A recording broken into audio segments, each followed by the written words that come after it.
Hey class, and welcome back to CHM1032 Lab Online. I am your host, Dr. Russell Betts, and today we'll be talking about the virtual lab environment. We're able to do chemistry labs on our computer using a virtual lab simulator, so let's get into it. The first virtual lab simulator in this course can be found in Unit 1, which is right here. Go ahead and click on that. Scroll all the way down to the bottom folder, Practice in the Virtual Laboratory Simulator. Now this is just practice. Doesn't count for anything, but if I were you, I would totally do everything in this folder simply because it's going to give you some really good information on how to do simulated labs or virtual labs when they do count. So you won't be wasting your time trying to figure out how to use the virtual lab. You'll already know. So let's just open up the first one, shall we? Introduction to the virtual lab.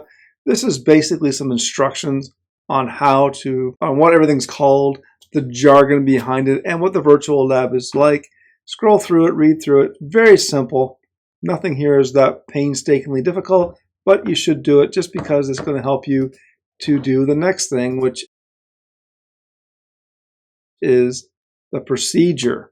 Now, this doesn't count for anything, but I think it would be good for you as a student to do it. Why? Because it'll help you learn how to manipulate the virtual lab environment so you don't have any trouble. And everything can be a little bit faster, a little bit quicker, a little bit more efficient when you're doing it for real credit.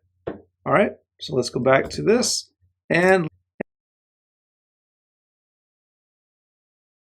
pull up the virtual lab simulator. Click on Start Lab, put on your goggles, put on your lab coat, put on your gloves, and enter the lab.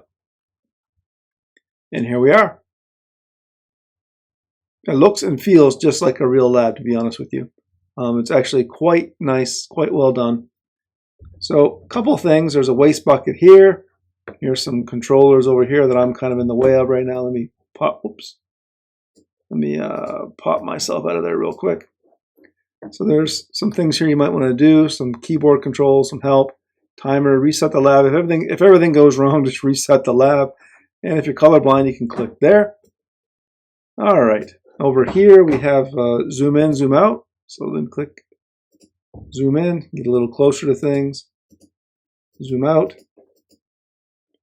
And you can manipulate, while you're zoomed in, you can manipulate a little bit around the lab and stuff like that. Very simple.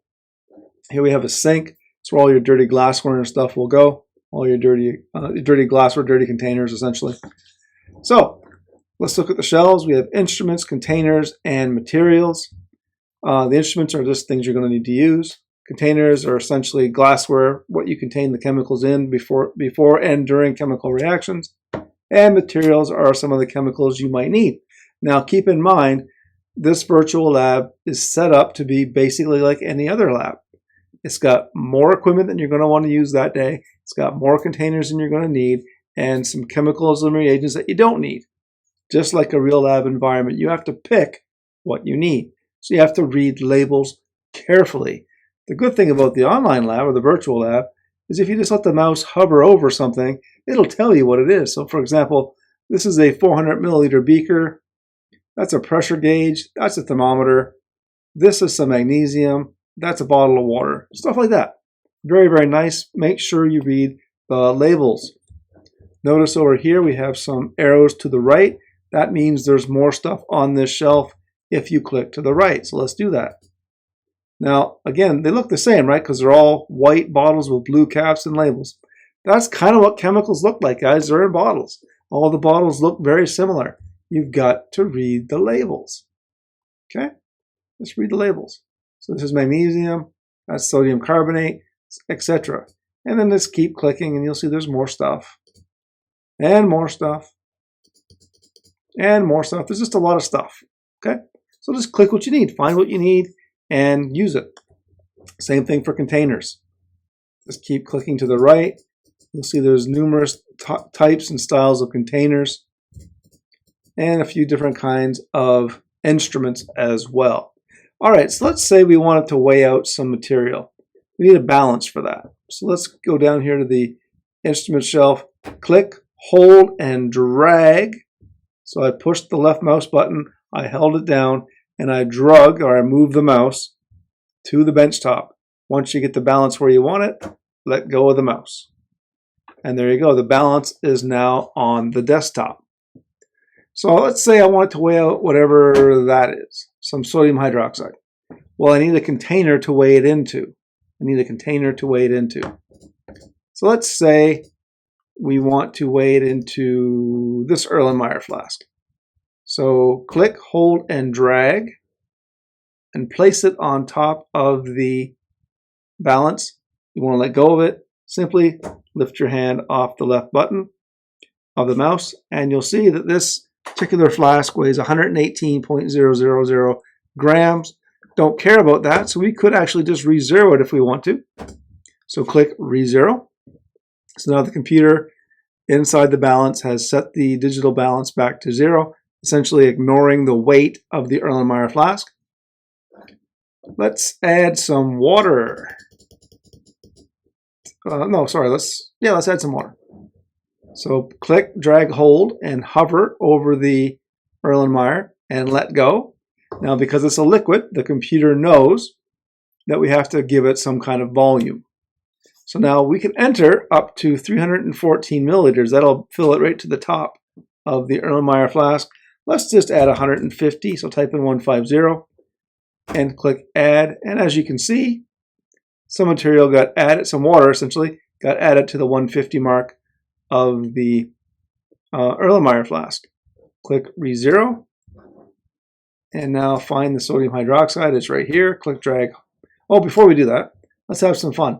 Let's put the thermometer in our Erlenmeyer. To do that, click the thermometer, hold, drag it over here, and place it. Now let's add some sodium hydroxide. Click, drag, hold, add about, 100 grams. Notice the temperature went up and now the water is boiling. Why would that be? Well, because dissolving sodium hydroxide in water is what they call exothermic. It gives off heat. I never would have done it. Well, I have done similar things in labs, but I would have been a lot slower. In reality, I wouldn't have dumped it in all at once. I would have gone very slow because, as you saw, it got so hot that the water boiled. Put the thermometer back on the shelf. Drag this to the waste. Now, if you try to drag it to here, just to the sink, it won't let you. Materials must be properly disposed of. And the proper way to dispose of it is in the waste. Click, drag, hold, release, clunk, clunk, clunk. And then you can place the Erlenmeyer back here, place the balance back up there. All right, what else can we do? Well, let's burn something. Click, drag, hold the Bunsen burner. There you go. Bunsen burner, can it be moved? Yeah, once you've lit a Bunsen burner, safety says don't pick it up. Let's see what happens if we put a beaker on top of that. Look at that. It brought out a stand for us. We didn't have to do anything. Let's add some, what is that? Hydrochloric acid. Now, I would never do this in reality, but since it's a virtual lab, we can do stupid stuff.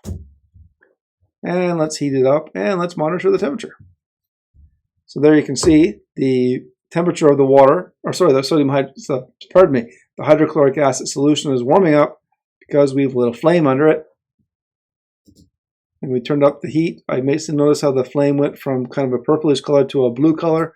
It made the flame a lot more intense by adding more gas and more air. Notice the acid solution is now heating up faster. I wonder what will happen if we boil it. Maybe you might want to try that when you're playing with it on your own. Put the thermometer back up here. Let's move that down to the waist.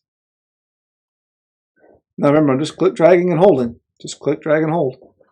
But I do want to show you one more thing, how to use a graduated cylinder. So let's put that right here. And let's grab a liquid. Let's grab, what do we have here? Hydrochloric acid. That's good enough. More concentrated one. Yeah, 6 molar. So let's add 35 milliliters to that. Now, double click on this. So hover your mouse over and double click. You can zoom in on the meniscus. So here's the meniscus right here. And this is 35.0 milliliters. Click, hold, drag, and hover, and then release. And now it wants to know, do you want to put some of this volume in there or all of it? Pour all. Glung, glung, glung, glung, glung. Now there's 35 milliliters in there. Let's add some bicarbonate. You know, in fact, let's add some more acid first. Let's dump in another 50 milliliters. And let's pour it all in there, just so we can see it. Now we can see it a little better. And let's add some bicarbonate. Let's put in 10 grams. See the bubbles? See the bubbles form there? So the bubbles, so when you add sodium bicarbonate to acid, you get carbon dioxide bubbles, which is what the computer tried to simulate there by showing us that. Let's move that to the glass, so the sink, pardon me, dump out our waste and put it over there. All right, and that's basically how you use the online lab environment, guys. It's pretty fun. You can do crazy stuff that I would never let you do in person, just because it's too dangerous. But in the virtual simulated environment, have at it. Now, when you're doing an experiment, for credit, make sure you do the experiment correctly and make sure you do what's asked of you and you observe what you're supposed to observe. And then when you're done doing that, then you can play around and do crazy stuff, but only after you get your material done that's required to be graded. All right, guys, now that is the virtual lab. Please play around in here. Please have fun. And with that, I want to wish you all good luck and good chemistry. We'll see you soon.